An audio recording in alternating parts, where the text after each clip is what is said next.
नमस्कार मैत्रिणी, कशा आहात? छान मजेत, मी पण छान मजेत. स्वागत आहे तुमचं आपल्या चॅनलमध्ये आर्ट अँड ब्लॉगमध्ये. तर आता छान असा आंब्याचा मोसम चालू आहे, तर म्हटलं चला काहीतरी बनवावं. मग आपल्याकडे दही तर होतंच, घरचं बनवलेलंच आहे मी.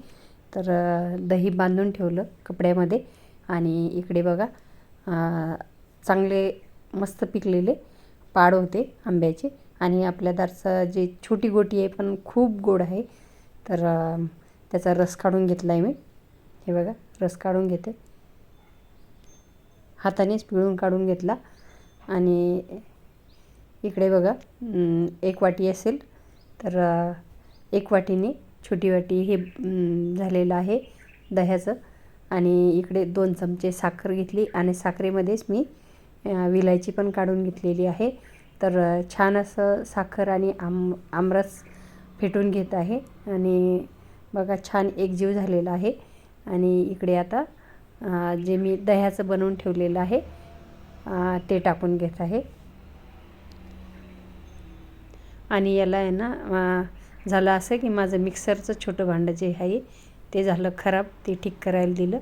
तर आज मी आपल्या घरगुती पद्धतीनंच बनवत आहे मिक्सरने. तर फिरवून माझा हात दुखायला लागला, पण खूप फिरवायला लागलं.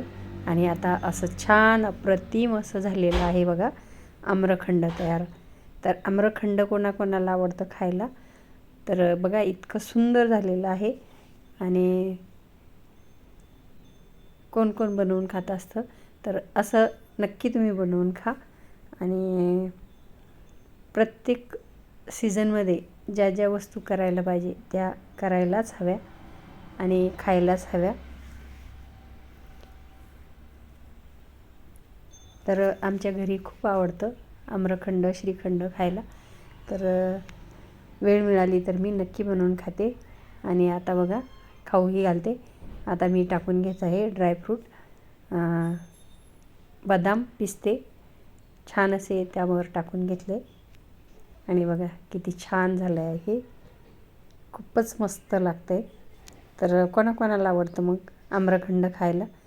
आणि असं जसं सांगितलं तसं बनवा आणि बनवून करून खा आणि मला कमेंटमध्ये सांगा कसं झालेलं आहे. मी सांगते एकच नंबर झालेला आहे. तर नक्की सांगा. आणि अशाच नवनवीन रेसिपीज व्हिडिओ बघण्यासाठी चॅनलला फॉलो करा आणि कमेंट करा. आणि व्हिडिओ कृपया पूर्ण बघा, कारण व्हिडिओ बनवायला, एडिटिंग करायला खूप वेळ लागतो, मेहनत लागते. माझ्याकडून राहवल्या नाही गेलं, मी परत थोडंसं टेस्ट केलं. तर अशा प्रकारे करून खा. आणि चॅनलला लाईक, शेअर, सबस्क्राईब करा, कमेंट करा आणि फॉलो करा. धन्यवाद.